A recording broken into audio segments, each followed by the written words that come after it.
Greetings. Steve Barnes here with the Sunday edition of Life Writing Live. As you'll notice, I'm still working out how to make arrangements properly and how to set things up. So bear with me over the next couple of days, but hopefully we're going to get some more consistency in here.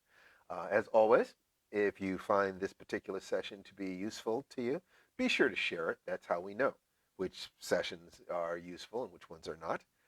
As always, this is brought to you by Life Writing, and I'd like you to take a look at the new course that we have, the Warriors Journey course at www.realwarriorsjourney.com. So, listen, let's take a look. Basically, what I did today was I asked people if they had specific questions. And if you had specific questions and you got those questions in to me before noon, I'm going to keep trying to do these between noon and 1 so we can get together more regularly and we can have these conversations, which are very valuable to me. I think that so many of us are kind of shut in right now, and it's useful for us to be able to see each other. So it's like, hi there, you know. So let's kind of get into this and see how much good we can do today within a relatively compressed time frame. So I can get on to the rest of my day. You can get to the rest of your day. But we've had this opportunity to visit together. Again, my name is Stephen Barnes, New York Times best-selling writer, black belt martial artist, and most importantly, husband and father. Um, the importance of these three things, that the balance between these things, cannot be overestimated. There's no way I can rank them in terms of importance, except that there is urgency, for instance, to being a dad. If my kids need something, I have to be there for them right then. I have to drop everything and take care of that because some things simply have to be taken care of right then. But all three of these arenas are of equal importance to my heart. They just require different amounts of attention, different amounts of energy, different amounts of sacrifice or dedication. But it's like the lady said, parenting isn't difficult, it's just daily. The same thing is true with these things. None of these things, the writing, the martial arts, the being a husband and father, are that difficult once you have made a commitment. This is just who I am. This is just what I'm going to do every day. This is just it. I've made my decisions. I'm cutting off all other options. So let's take a look at how we can discuss anything that connects to one of these three arenas.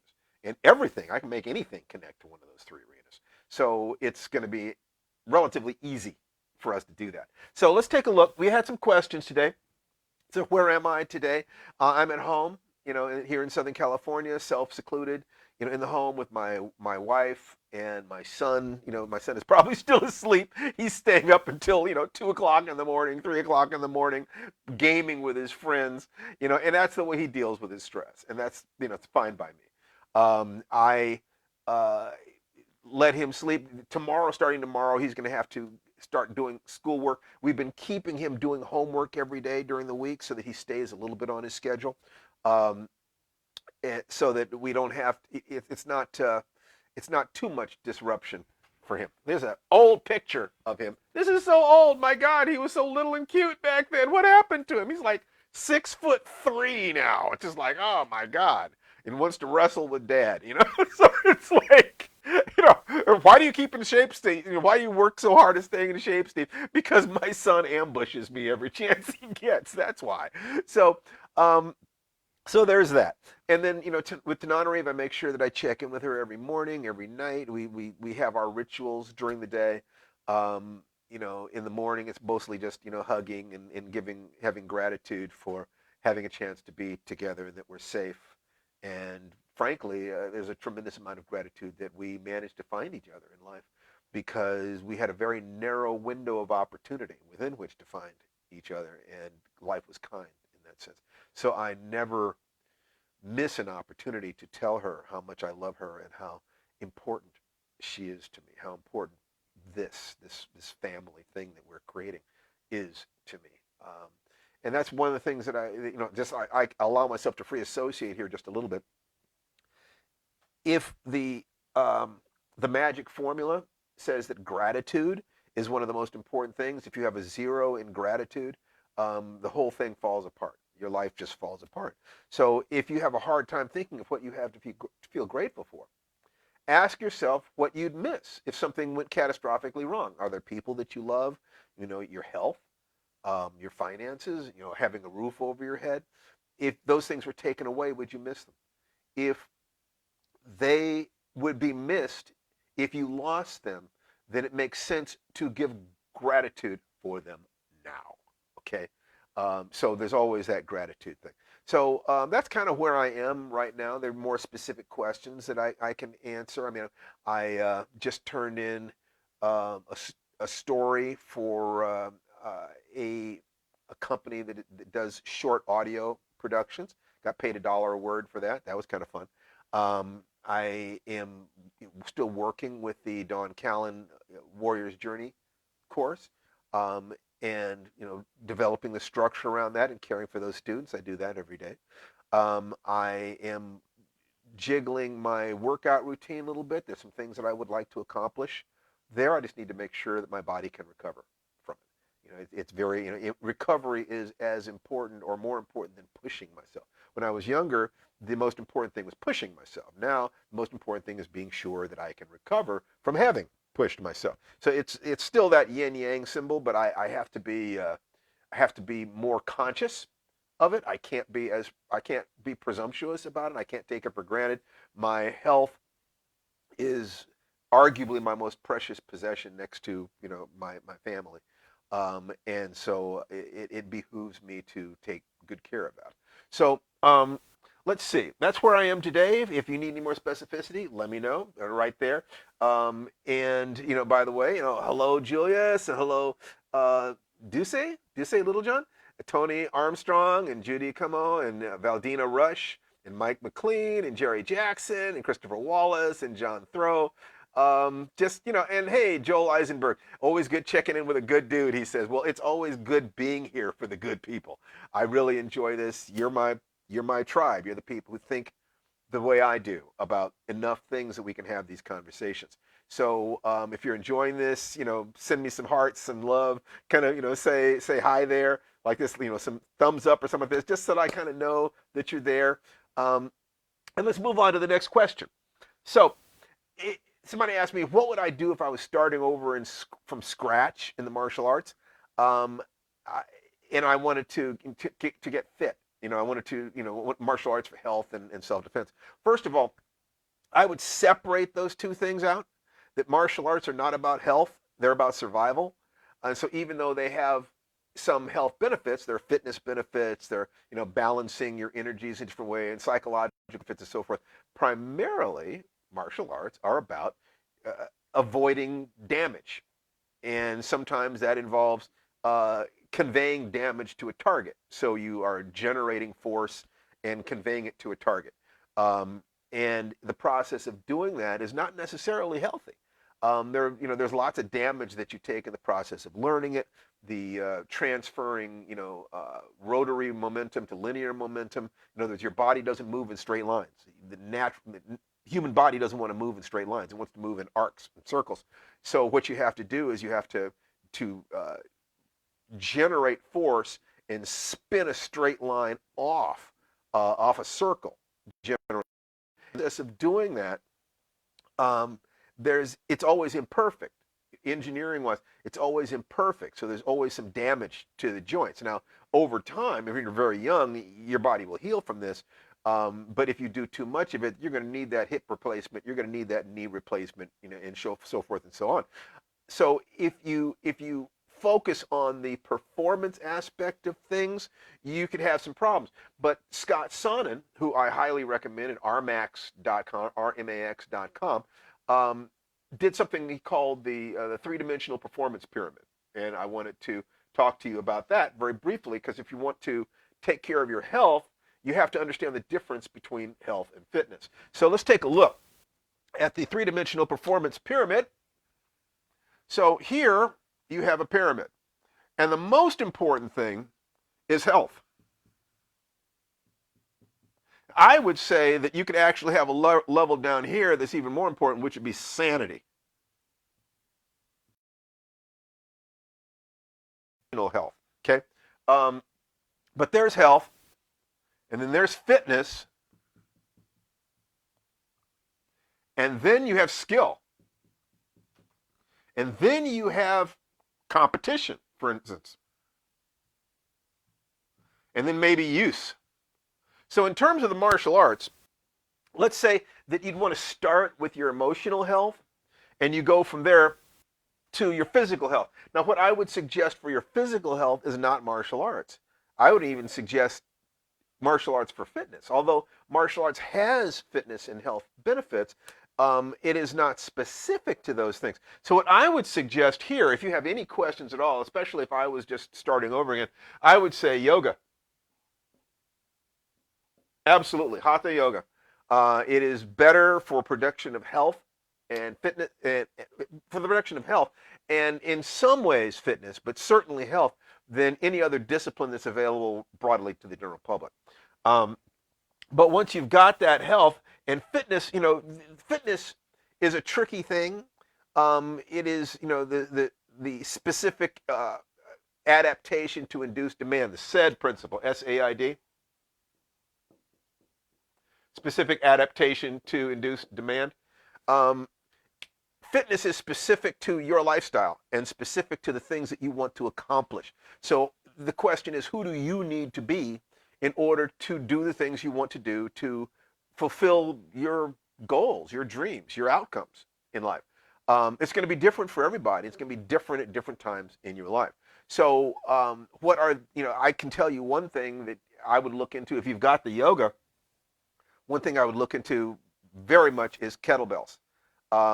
They give you the biggest bang for the buck in terms of energy and time in and results out than anything I've ever seen. You can use them to develop every aspect of fitness: strength, speed, flexibility, balance, coordination, muscular endurance, cardiovascular endurance. They're amazing. Okay, so if you were to start with yoga for health, and meditation in yoga also can help you provide that sanity thing, that to help you deal with the psychological stress, the emotional stress, because ultimately what you're really about is having a life filled with joy. If we go back to what the Dalai Lama said about what's the meaning of life. Meaning of life is to seek joy. So in order to be joyful, you want to feel safe. In order to feel safe, you have to know how to deal with danger, self-defense. In order to do that, perhaps, you want to study a martial art. In order to do that, you need fitness. In order to have that, you need health. Okay? And that rests on, sanity, emotional health. The danger that people have is they forget what they were trying to do up here. Now, you'll notice that if you have emotional health, you might be able to skip these steps and go directly to joy. I mean, you can be joyful. You can be happy at any time. You can literally just learn how to focus yourself to be happy. And if you do that, then you're starting with the thing that most people end wanting. But it's also, you remember that you want health. Why do I want health? So I can be happy. Why do I want fitness? So I can be happy. Why am I studying martial arts? So I can be happy. Why am I learning to defend myself? So I can be happy. Why do I want safety? So that all the danger and the fear is gone and I can simply live in joy. When you line it up like that, it becomes very easy to motivate yourself to do the things that you need to do to have the life that you want. It becomes easier for you to. Okay? So that's what I would do if I were starting out. I would do yoga and martial arts. And I would supplement with kettlebells, because the truth is that kettlebells can be intense enough that you can do them for 10 minutes a day, 10 minutes every other day, and get fantastic results if you're doing it right. Okay. Martial arts requires more time than that because you're building coordination and you're training your muscles and stuff like that. So there's a lot more stuff going on there. Yoga, I think you can get very, very good results from yoga in a half hour a day. And I would strongly suggest that people find a practice that they can get into and sink into, and don't just do it at a school someplace. Bring it home. What you do at home is more important than what you're going to do in a school. Okay, so let's see. Very comment request. Far it doesn't seem. Okay, Um, Somebody asked the morning ritual. Do you have to do the same thing every day? No, not at all. Um, the I do my morning ritual using Tai Chi every day.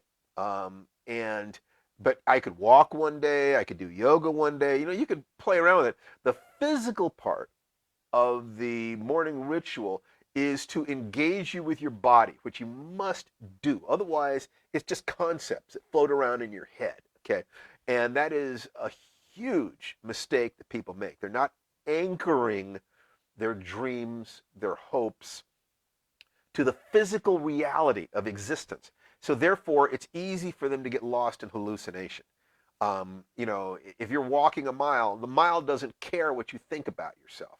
The mile doesn't care what your illusions about yourself are. The mile doesn't care about anything except it's just there. You either walk it or you don't. And if you're walking, if you're moving, one of the things that's beautiful is that when you're doing the morning ritual, you're going through the magic formula. You have your map. You're taking action. You're feeling gratitude. You have clear intention, and you have confidence, courage that you can do this thing. You can and should do this thing. If you've got all five of those things, you're in great shape. You're actually on the road. You're actually moving forward, even if it's just one little step every day. And to a huge degree, joy in life comes out of feeling like we're making forward progress. So as long as we're making forward progress, we feel good about ourselves. Okay. So um, if you are doing something physical at the same time that you're focusing your attention, at the same time that you're chanting affirmations, then the the voices, the radio voices in our head that will come up to try to distract us and try to dissuade us from making this forward progress will try to tell us that what we're doing is nonsense. They say, this is crap. Why are you doing this? This looks silly. What will people think? Those voices in your head. Always, the voices in your head. If they're saying this doesn't work, and one of your goals was to exercise every day, and you're exercising while you do it, then you are doing something physically while the voices in your head are telling you that you're not doing it. You then become intimately aware that the voices in your head lie to you. The voices in your head lie to you, and you open the door to one of the most important realizations that you can have. You are not the voices in your head. You are the one listening to the voices. And by inquiring into, well, then who am I? Then what is true? By making these inquiries, you are on the path of knowledge. That path being, who am I? What is true? If anything you can connect to those those questions, who am I? What is true? Becomes part of your spiritual journey. Because spirituality in that sense is the removal of all illusion. What remains is spirit. Okay, when all illusion, all lies have been removed. So you can make that inquiry with any action, and the morning ritual then becomes not just a matter of movement, affirmation, mental focus, but it is also a spiritual discipline in terms of helping you to differentiate between who you really are and the illusions that you have about who you are. Okay, that's important distinctions.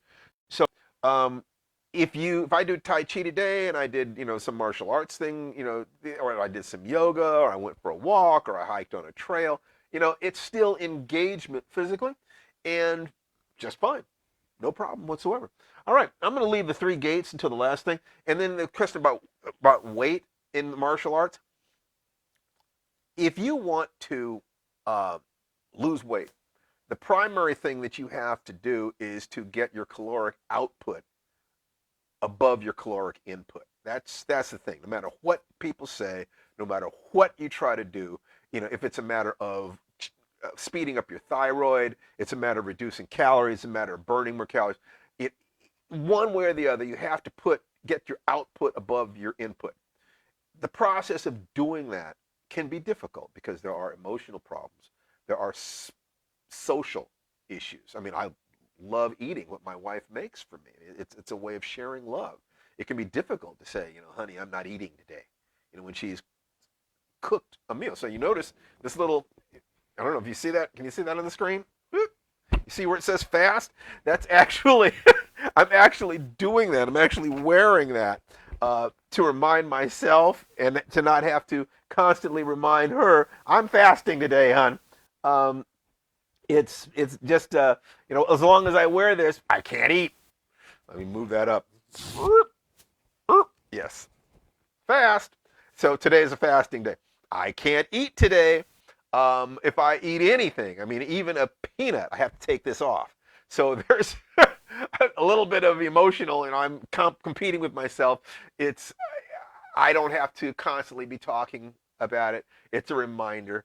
But one way or the other, you have to do that. Now, this is the problem with the martial arts. The martial arts are not primarily about burning calories, although you burn calories on the way to learning martial arts. Fitness can be important there, but primarily it's a matter of coordination. It's on a physical level, and it's a matter of mental attitudes, focus, strategy, tactics, environmental awareness, courage, fear management, et cetera, et cetera, et cetera. So the better you are at martial arts, the less energy it takes to implement a particular strategy, to perform a particular technique. This is why the old masters can still do these things, because they're not putting out much force anymore. So if the better you get, the less energy it takes. That explains all the big-bellied martial arts masters who can, beat the hell out of their young, strong, marathoner students. Um, so martial arts are not ideal for losing weight unless that's the only way you can motivate yourself to exercise. But if you could get yourself to separate the the body composition question from the skill question. So you're going to do martial arts because you want the skills, you want to feel safe. It looks like fun, it's cultural awareness, it's community, you're getting together with your friends, whatever it is. That's all really good. So you can actually use this to motivate yourself to do this. Why am I losing weight? Why am I going to undergo this discipline? Why am I going to fast every other day, for instance, which is what I aim at, although there are many other forms of intermittent fasting. There's the warrior diet where you're fasting from, I think it's 6 o'clock to 9 o'clock. You're fasting and only eating between 6 o'clock and 9 o'clock, or 7 o'clock and 10 o'clock, or something like that. I forget what it is.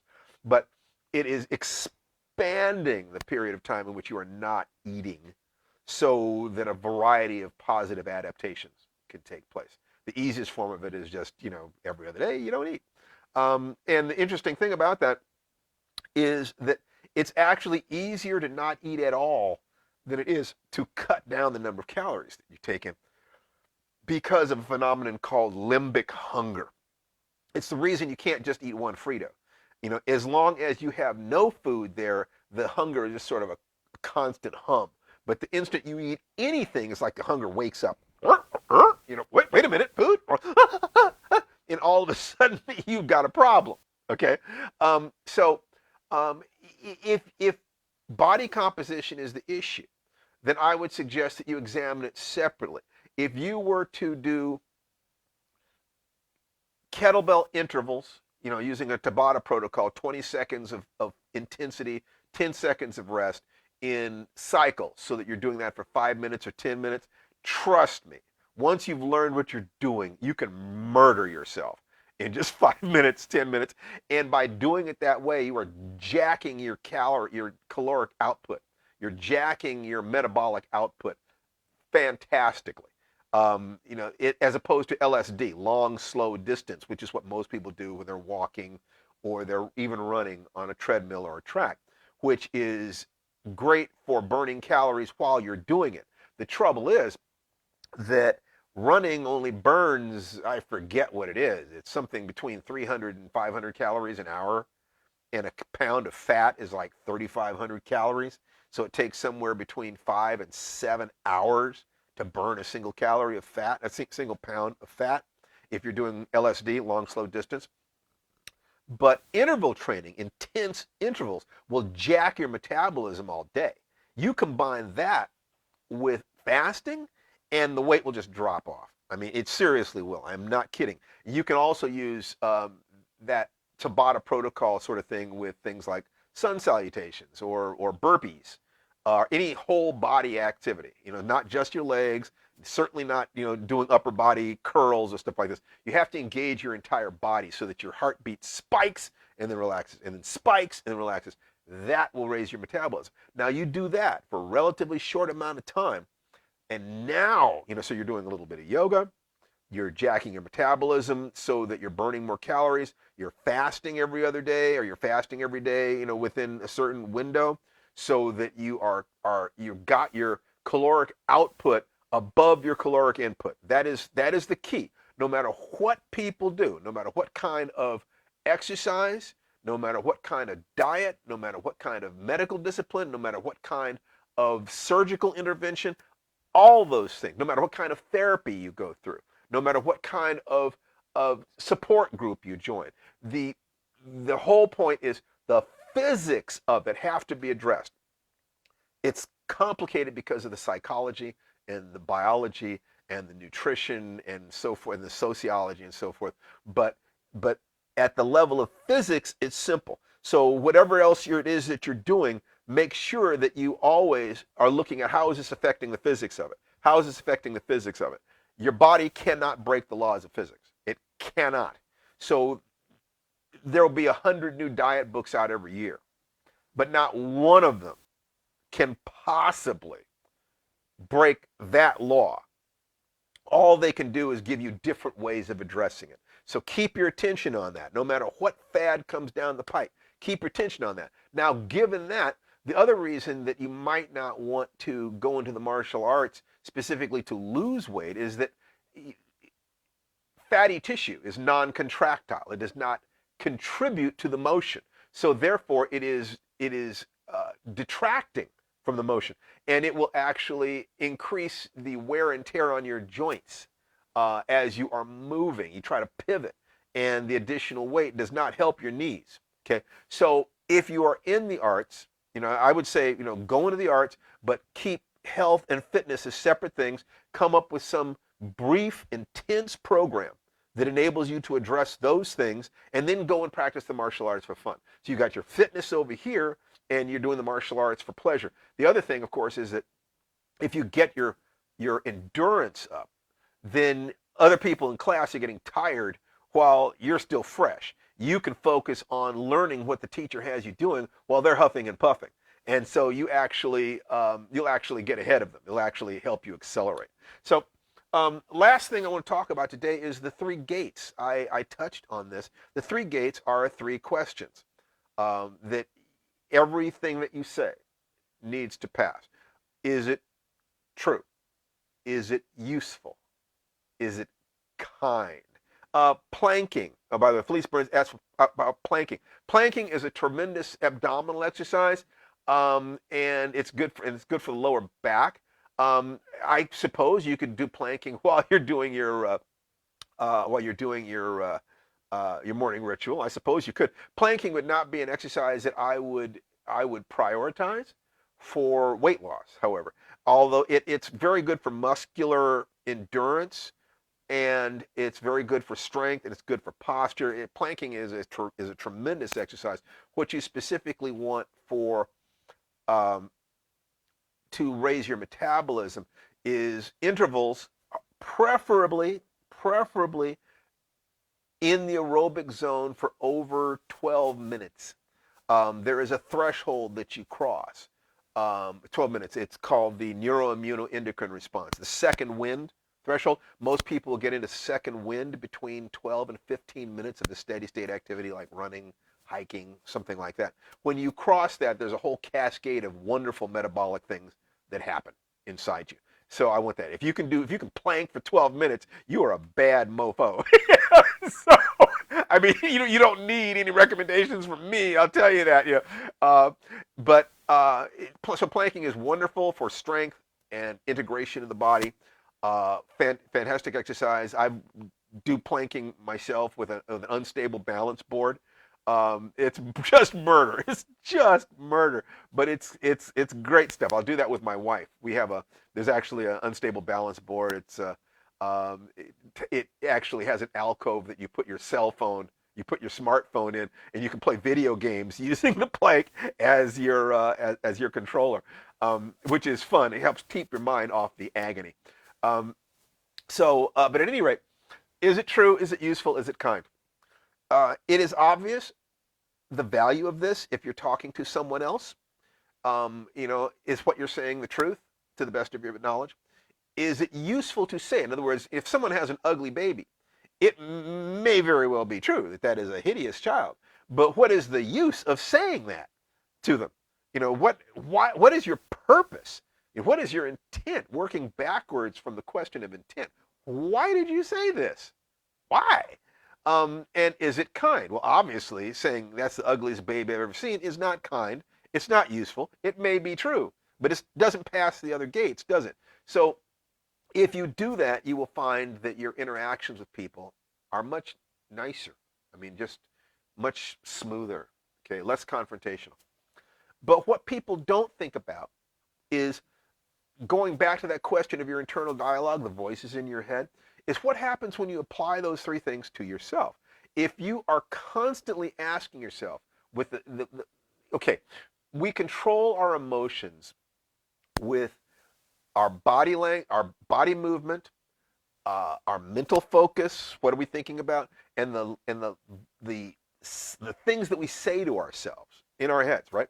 So, if we look at the part of that, what are we saying to ourselves? And you ask yourself, is that true? Is it true? If I'm saying to myself, oh, you idiot, you screwed up again, you always mess up. If you were to ask yourself, is it true? Do I always mess up? I just saw somebody just a few days ago say, I've never succeeded at anything. Really? You seem to know how to type. You didn't, once upon a time you didn't. You seem to know how to read and write. Once upon a time you didn't. You seem to know how to walk and drive. Once upon a time you didn't. So you're lying to yourself if you say that you have never succeeded at anything. All you've done is you've let the negative part of you cancel out all the positive things that you ever did. So by questioning it, by inquiring, is it true? Is my internal dialogue, yes, Felice, is my internal dialogue true? That's an initial gate. It's an initial gate. So the next thing, is it useful? Is it useful to say that? You idiot, you can't do it. Is that a useful thing to say to myself? So let's say I say, okay, 30% of the time I mess up and it's caused you a lot of pain in the past. That could be true. Is it useful? It's useful to say that if saying that motivates you to pay more careful attention, to be more conscious, to find new resources. It's useful if it helps you move what? In the direction of joy. Remember, the point of life, the meaning of life is to seek joy. So if this is useful for helping you move in that direction, then yeah, maybe you can say, get up, you lazy bastard. Somebody knocked you down and you say, get up, you lazy bastard. And you say, is it true that you're a lazy bastard? Well, it's not entirely true because you worked very, very hard. You just got knocked down. Is it useful to say, get up, you lazy bastard? Yes, it can be.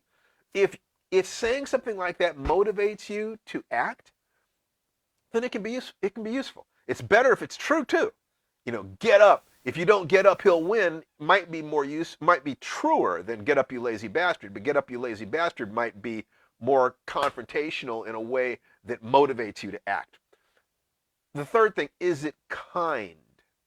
Are you being kind to yourself? Are you remembering that at every moment of your life, you've done the best you could with the resources you have? At every moment of your life.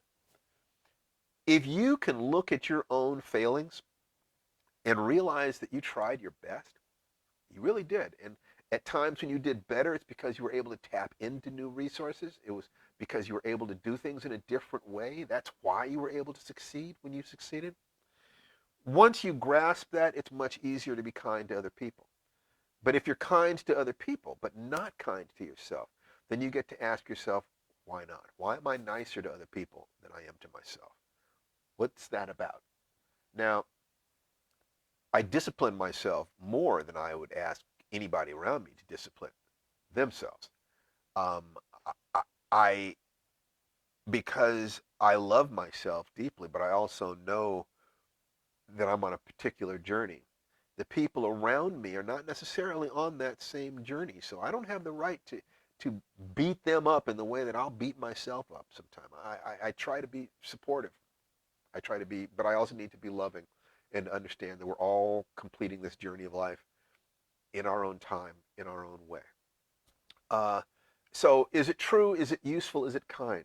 Not just in dealing with other people, but in dealing with ourselves as a way of asking ourselves ultimately, who am I and what is true? To bring it all the way around, to circle it all the way around. Everything that we do is answering those questions. Who am I? What is true? Who are you? And what is true about your life? What is true is that you have spent your whole life seeking joy. Everything you've done has been an attempt to try to move away from pain toward pleasure. You've done the best you could at every moment. And this talk is just about giving you some of the resources that my teachers gave me. I have so much gratitude, so much love for the people who helped me along the path. Larry Niven and Jerry Pournell, there's no way I can pay them back for what they've given me except to be the best person I can be. My mother, who gave everything to me. Steve Muhammad, my chief martial arts instructor, who showed me how to be a man and showed me how to be a warrior. And Cliff Stewart, who disabused me of the notion that being a warrior was about jumping around and being an athlete. No. What he said to me once when I was telling him how intimidated I was by the young warriors at this school, he said, Steve, they weren't warriors. They were athletes playing warrior games. A warrior is someone whose word is good, who stands up for his community, who raises his own children.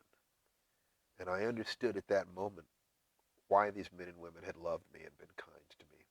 It wasn't that I was some great fighter. It was that I'd tried the best I could. I had genuinely given it the best I could every time. And that's what I try to do every time, every day. And what I ask for you is to be gentle with yourselves, love yourselves, remember that life is about seeking joy, and remember that yourself is not confined to your skin. It's connected to your family, your community, your nation, the world as a whole. All right, that's today's talk. I would love it if you join the Warrior Journey community that we have going where we can support you more directly. I'd love for you to take a look at that at www.realwarriorsjourney.com. But most importantly, take care of yourself, take care of your family, be loving, be gentle, be strong. Take care. I'll see you soon.